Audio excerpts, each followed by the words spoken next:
Greetings, fellow action figure connoisseurs, and welcome to another episode of Digital Caveman Presents Marvel Monday.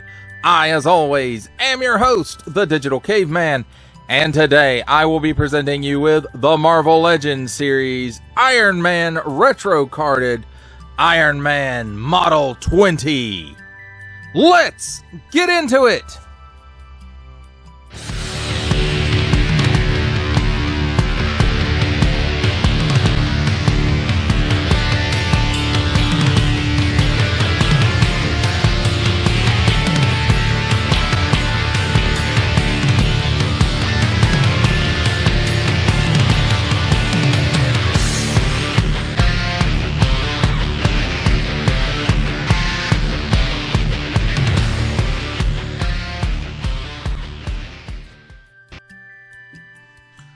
Let's start things off with a look at the packaging, and here we have my favorite Marvel Comics logo, not necessarily the colors, but the design. Iron Man Model 20, 4 and up, assortment numbers. Warning, don't stick things in your pie hole that do not belong there. Nice animated modular armor Iron Man artwork there. A nice big blister showcasing the figure and his accessories. And Hasbro print. On the back, again, the lovely Marvel Comics logo. Marvel, Iron Man Model 20. With Stark Tech wreaking havoc in the wrong hands, Iron Man dons a new high-tech suit designed to fight the evils of the world. And then there it is in some other languages I don't speak. Iron Man. Nice line art showing the figure and the accessories and the swappable parts. Recycled print, Hasbro print. Attention! Don't stick things in your French pie hole that do not belong there. Warning, attention, Octung. Don't stick things in any other language pie hole that do not belong there. Don't give it to babies. Small print, fine print, legalese print, made in China print, symbols I'm not going to learn, and a barcode. That, my friends, is a look at the packaging. Let's take a look at the figure and his accessories, and here we have handy dandy tweezers. Just take a look at the accessories, and let's start up with the blast effects. And there's 4 of them. They're all exactly the same, at least as far as I can tell. Molded in what appears to me to be a bluish translucent color, but I am colorblind, so don't make fun of handicapped people.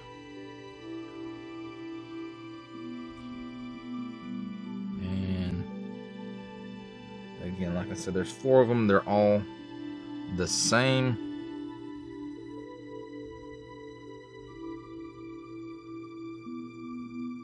Nothing we haven't seen before in the line. And next up we have, he comes with an extra set of hands. One repulsor blast hand. You can see the port there for it. And it's on an in and out hinge, and nice molded details. Nice big hand guard, which is actually too big, and we'll get to that in a minute, but has a nice little paint app on it right there. So nice molded detail, if I didn't say that already. And same holds true for this hand, which is a fist, and the figure has the opposite hands on it.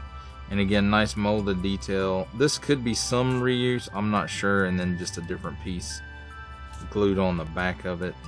It's hard to tell. This piece is glued on though, and again, nice paint app right there, and on an in and out hinge as well. Now let's take a look at the figure himself.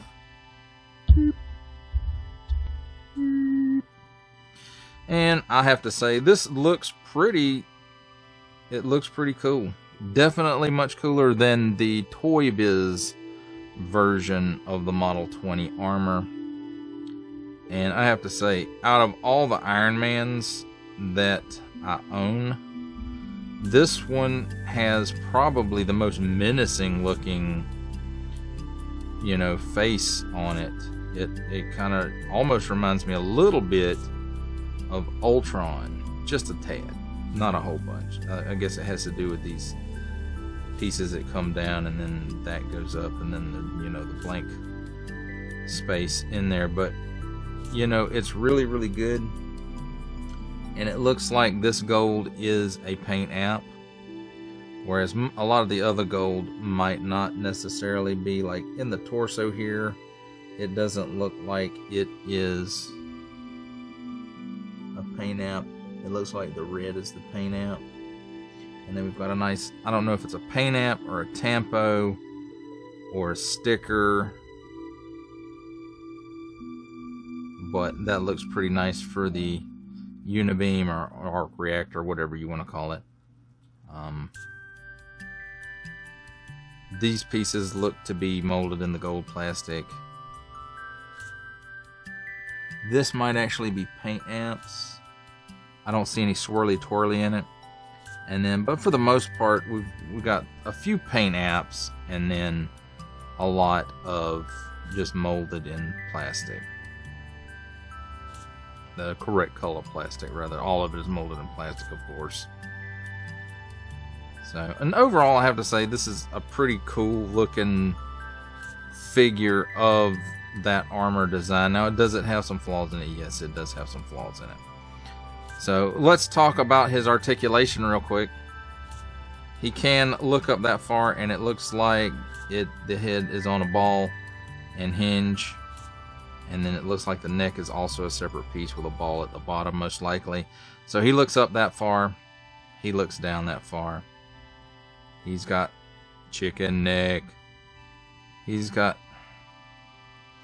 a little bit of waggle.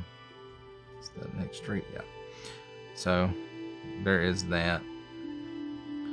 Now at the shoulder, this piece is pinned into the arm, it looks like, and so it's got a little bit of range of motion right there. And with that in mind, he can raise his arm up not even to 90 degrees. It's pretty good below that, at least to me. Is there a butterfly? It looks like there's a butterfly hinge, but I can't get it to do much. It'll go back that far and forward that far, so really no use in it being there because it's not really doing anything.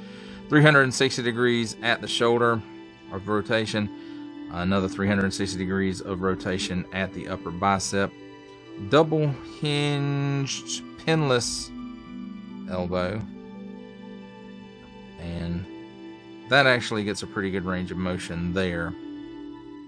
360 degrees of rotation at the wrist. It's on an in and out hinge, and it will turn in that far, but this handguard piece hampers it really severely.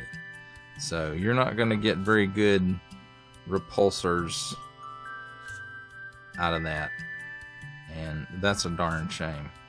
Now it's on, let me see, it's on a ball joint or a dumbbell or half dumbbell here, and you can hula 300, and well, that's at the waist. Let's see, he can rotate in the upper torso, but it's not, it's pretty stiff right there.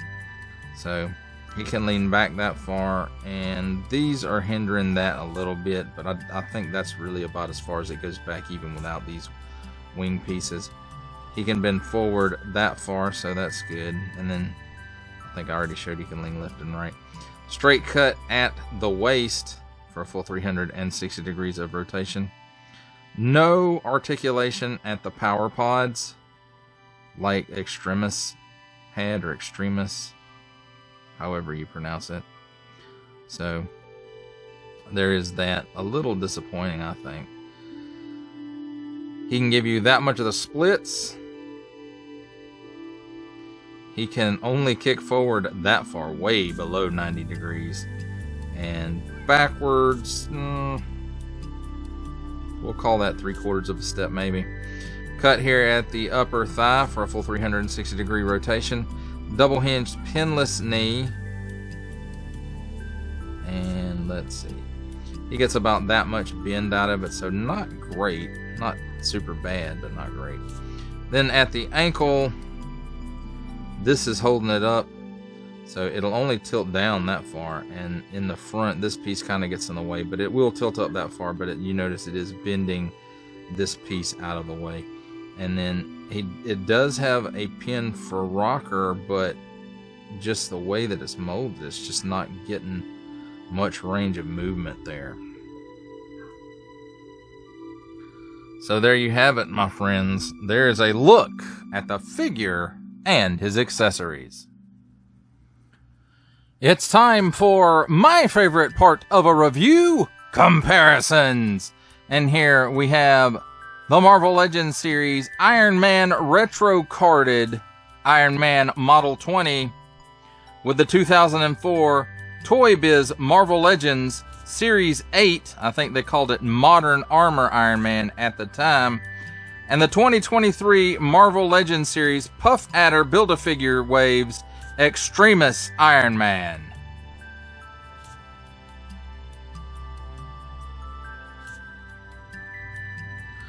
For our final set of comparisons, here we have the Marvel Legends Series Iron Man Retro Carded Iron Man Model 20, with our last Marvel Legends series comparison making his cameo appearance, Stan the Man Lee from G.I. Joe Classified series, the Hasbro Pulse exclusive Regal variant Cobra Commander from Star Wars The Black series, the Archive Edition 501st Legion Clone Trooper, and for a 7-inch scale comparison from the Masters of the Universe Masterverse line, the 40th Anniversary He-Man. For final thoughts on the Marvel Legends series Iron Man retro carded Iron Man Model 20, let's start with the positives. This guy looks great. For the most part, the paint apps are crisp and clean. Mine does have a little bit of paint slop on the lower torso in the front where the red and the gold meet, but it's not super noticeable. And I have to say this figure looks great, and I really like the silhouette that it cuts. And other than War Machine, this armor strikes one of the most intimidating silhouettes of any armor Tony Stark has ever built, in my opinion, at least for this figure. And so it's really intimidating look, especially the helmet. Just the face on the helmet is, to me, one of the more intimidating looks of Iron Man. And I think this figure does that armor justice in as far as how it looks. Now, where this one really doesn't do great, I won't say it fails, but it doesn't do great in its range of motion. It's got all the articulation points, except for maybe a butterfly. I don't think it had a butterfly. Maybe it did have a butterfly and it just didn't range very well. But it's just the range of motion all around on this figure is a little bit lacking, and especially when you get to the wrists, they put articulation, or they put the hinges on repulsor lift hands that can't do a repulsor lift pose, because there's hand guards on the backs. You can't really move the hands out to where they're standing up. This actually is one of the rare occasions the figure could use a molded in place repulsor hand similar to the 80th anniversary hands. But they gave us articulation and it doesn't work. So I have seen some modifications where people kind of trim those up, and it does help a little bit. His torso range forward isn't great. Back is okay, side to side is okay, but forward is a little bit limited. And so, you know, I can't say that I recommend this figure, you know, if you're a huge Iron Man fan, or you just love the Model 20, or you just want to update that Toy Biz for your display, then, you know, by all means, this is a pickup. But if you're looking to really pose this guy out and take pics with him and stuff, I mean, he'll do some posing, but it's not going to be very dynamic stuff. At least in my opinion. Your mileage, of course, may vary from that. But in all honesty, 100%, I cannot recommend this. Again, you have to be a really big Iron Man fan, or really just want to update that old Toy Biz, which I think was the last time the Model 20 was available in toy form, at least in, you know, at least in Marvel Legends. So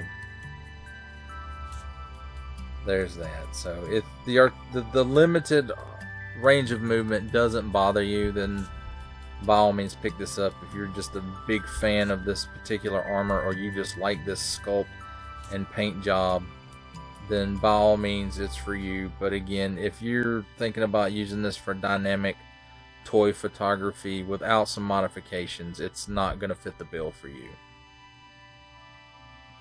Well, that does it for the review. I hope that you enjoyed it. I enjoyed making it. Only support from viewers like you make this programming possible.